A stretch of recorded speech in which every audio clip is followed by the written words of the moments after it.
gente vai agora para a última participação aqui do nosso painel, com o Rodrigo Tembio e a sua pesquisa Revista Rasura, Educomunicação na produção colaborativa de conhecimento e emancipação.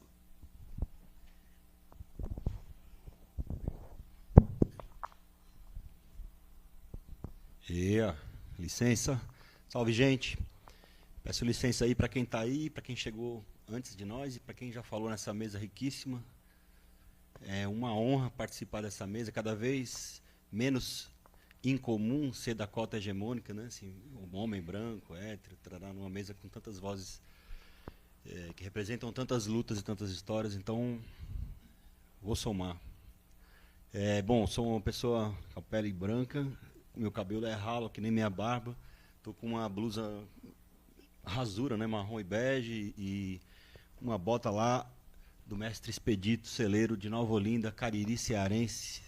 Estou chegando do Ceará, do Maracanaú, região metropolitana de Fortaleza, mas venho de uma família do sul de Minas, cresci na zona leste de São Paulo, Patriarca, morei no CRUSP, Cruspão, dei aula na Mandioquinha, São Remo, cursinho experimental do CRUSP, isso em 99, né, 98, 99 e tal. Aí fui para o Ceará, onde me descobri um produtor cultural, né? Antes eu só tinha uma banda de rock and roll independente e fazia os corres, mas não sabia o que era produção. Então eu me reconheci produtor lá, estudei, fui viver em vários festivais culturais, e me vi na área técnica, na captação de recursos, na escrita de projetos, e me localizei na área da comunicação dentro dos projetos culturais e percebi que desde da minha adolescência com os punk, fazendo fanzine, eu já fazia comunicação fora do padrão, né? Então eu vou falar um pouco sobre isso. Não faz bem parte da minha pesquisa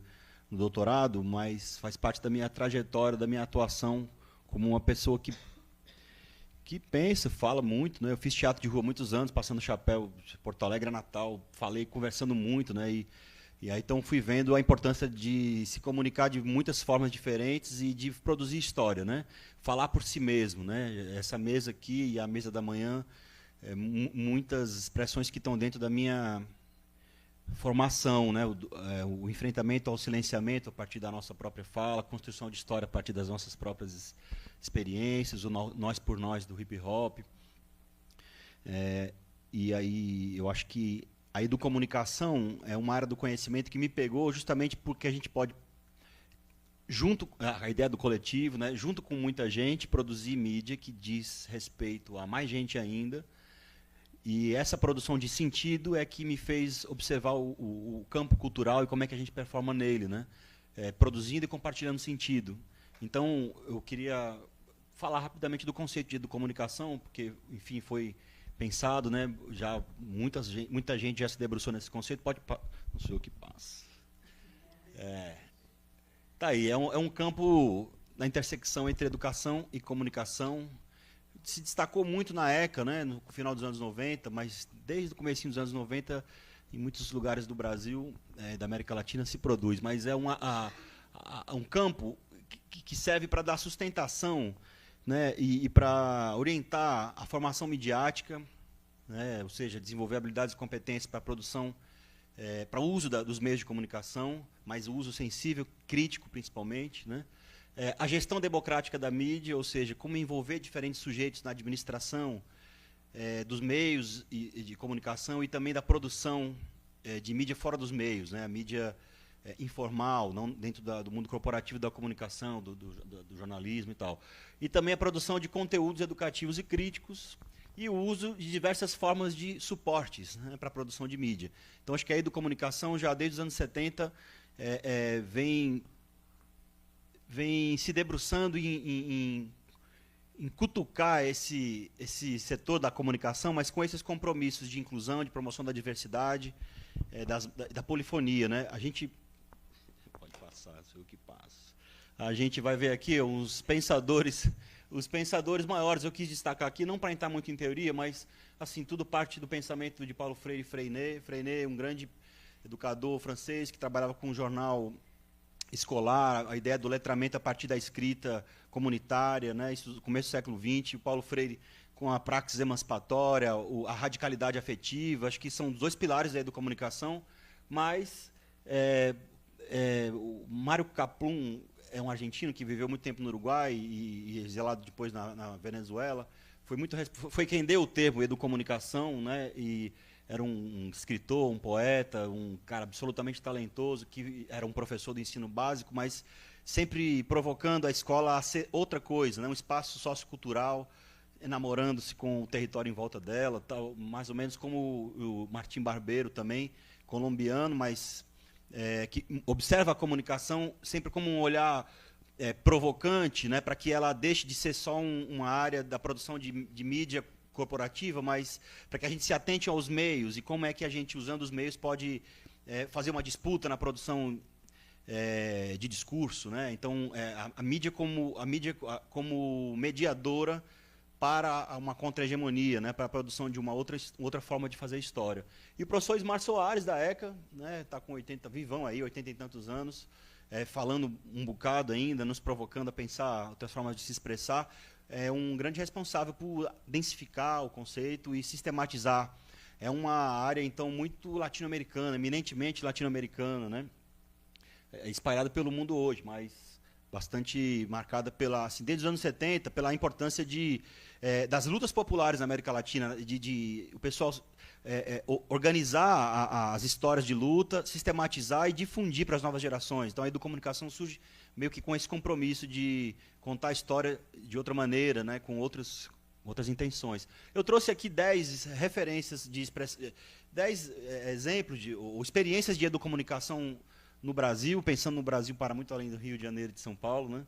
Então, eu começo ali no Ceará. Em 1991, naquela ONG Comunicação e Cultura, tive o privilégio de trabalhar lá com jornais comunitários. Né? É uma experiência muito reconhecida na produção de jornal escolar, mas não só de produzir jornal, mas de produzir metodologia, de mergulhar na experiência das educadoras, dos educadores. Como é que a gente pode estimular estudantes a aprenderem a ler com 5 anos, 6 anos, a partir da produção de jornal. Muito Freinet aí na comunicação e cultura.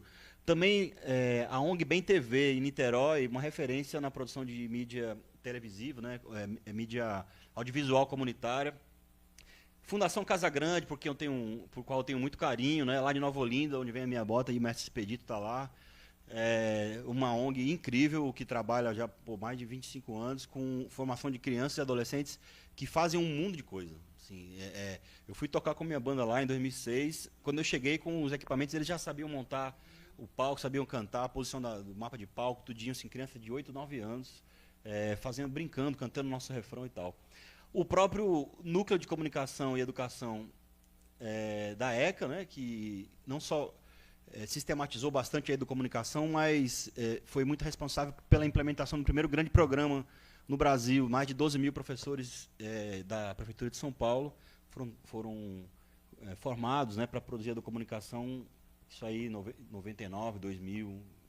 Né, o programa Educom do Rádio, justamente, esse programa aí.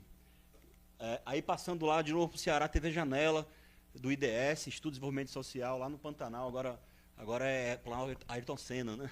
TV comunitária, todas as TVs num raio de 1 quilômetro pega o sinal dessa TV produzida por jovens ali do Planalto Ayrton Senna, produção de jornalismo, programa cultural, entrevistas, muita fofoca, é um barato essa TV Janela, está no YouTube. ONG Arruaça, lá no Recife, né, até hoje tem uma experiência muito marcante na produção de mídia comunitária. O jornal Aurora de Rua, que hoje é uma revista, mas é um jornal feito e vendido pela galera que está passando a situação de rua, então tem uma produção de outros repertórios aí, né, outras sensibilidades. Aí sim, o mundo acadêmico, só depois, veja só, né, o bacharelado primeiro criado lá na Paraíba, em Campina Grande, em 2010, e depois na USP, criado em 2009 na USP, mas só foi virar realidade mesmo em 2011, né? E nesse período eram 80 a CAPES registrou 80 títulos sobre educomunicação no país todo em 2010. Então, assim, chegou logo produzindo conhecimento na universidade também, né?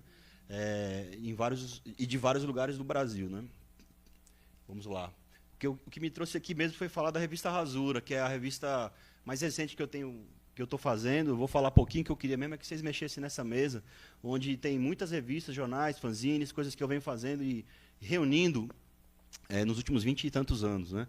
Mas a revista Rasura, ela surge justamente lá no Maracanaú, durante o meu mestrado, a gente reunindo, entrevistando muita gente, entrevistei mais de 40 pessoas e eu trabalhei muito com os depoimentos, muitas rodas de conversa, muitas experiências no campo. Eu vivia lá, né? Eu morava lá, meus meninos também moravam lá, tocava lá e tal. Salve para o Maracanaú aí, que deve estar vindo a transmissão, né? E aí foi muito material reunido, a gente precisa começar a distribuir, a dissertação não vai dar conta, e ninguém vai ler isso, né? Assim, pouca gente vai ler. Então, começamos a pegar algumas coisas que já geradas da pesquisa e escrever de uma outra forma, mais assim, com o paladar mais acessível, né? E também convidar pessoas para escreverem, muitos rappers, grafiteiros, né? Aqui, eu passo aqui na mesa, 2 minutos, ai meu Deus. Então, vamos avançar logo aqui, porque a revista Rasura, ela se soma... eu trouxe algumas páginas, não dá para ler nada, mas é para ver que tem uma importância da forma, né? É uma rasura estética, mas, vou parafrasear a professora Marília, que disse, estética muito conectada com a ética, né? Na resposta aqui lá, que a gente apresentou esse trabalho como conclusão do curso de teoria do conhecimento aí no primeiro semestre, e ela disse isso, uma produção estética muito comprometida com a ética. Está aí, ó, o nosso povo pitaguari ancestral, lá do Maracanaú, né? E Zuanga ali em cima falando do território banto. Nossas armas também são ancestrais. A gente vem criando, a partir do pensamento do Gramsci ali em cima, ó, né, uma ruptura, vem disputando a produção de mídia, né, a partir desses outros sujeitos e dessa outra forma. Né? Aí a edição que eu fiz junto com Gabriela Almeida, que está ali, maravilhosa, minha colega, amiga, querida, admirada. A gente bolou essa revista, a terceira edição, entrevistamos o pessoal do MCCSP, Movimentos Culturais da Cidade de São Paulo, né? Queria saudar também em nome da INT, todo mundo lá do MCCSP. E a gente vai desaprendendo para poder reaprender a produzir a mídia. A partir aí, Martha Graham lá em cima, outra referência ocidental, mas de ruptura. Né? Dona Conceição, Nego Bispo. Aí, nossa turma, ó, turma do dia do seminário. A gente fez uma fogueira, né? Lembrando a Dona Conceição Evaristo, fizemos uma fogueira, desenhamos o sol no chão e botamos as nossas coisas incendiárias e aí falamos um bocado, né, sobre as nossas experiências e o subalterno falando aí em homenagem a Spivak. Aí também outras duas mulheres que me inspiram muito, Nancy Fraser, que é dos Estados Unidos, e a Maria Conceição Passegi, que é do Rio Grande do Norte. Né? Uma fala da necessidade dos contrapúblicos produzirem contra a mídia. E a professora Conceição fala da necessidade da autobiografização. A gente tem que contar a história da nossa vida vamos dizer assim, trançar a nossa vida com a crítica do mundo social. Quis trazer para cá. E aí outras mídias que eu fiz ao longo dos últimos anos aqui, lá no Cariri Cearense, jornal Flor de Piqui. Né? Cada dia a gente produzia um jornal, imprimia e distribuía no outro dia, e produzia, joga o outro. Isso é dentro daquela mostra Sesc Cariri de Culturas. 18 municípios do Cariri Cearense, rolando a mostra, a gente produzindo o jornal todo dia, imprimindo, era uma loucura. 2010. Aí o Beijo de Língua, um jornal da Bienal Internacional de Dança do Ceará. Sou produtor da Bienal, a gente encontra Magui Marran, Caroline Carson, Marta Soares, vários grandes nomes da dança. Chega lá e a gente envolveu estudantes da dança para escrever com a gente essa revistinha Beijo de Língua. Aí o Jornal do Manifesto, um festival que a gente fala, uma virada cultural, 700 trabalhos em 24 horas. Tome o jornal também, está aí, ó. O jornal falando do centro de Fortaleza. Tem até o Paracolorir, Sudoku e tal. Crônicas. E aí a produção lá de casa mesmo, eu e meus meninos, a gente produzindo fanzine feito em casa, tá aí, ó, os meninos aprendendo a escrever, fazendo nossa revista, tá aí, ó. Aí eu fiquei com conjuntivite, eles, pobre coitado, infectado, vírus maligno, aí, me tirando os meninos. É isso, gente. Quem quiser saber mais, só clicar aí sua câmera e tem, todas as revistas estão aí, o PDF, todas essas aí estão digitalizadas nesse QR Code. Obrigado. Viva a dissonância!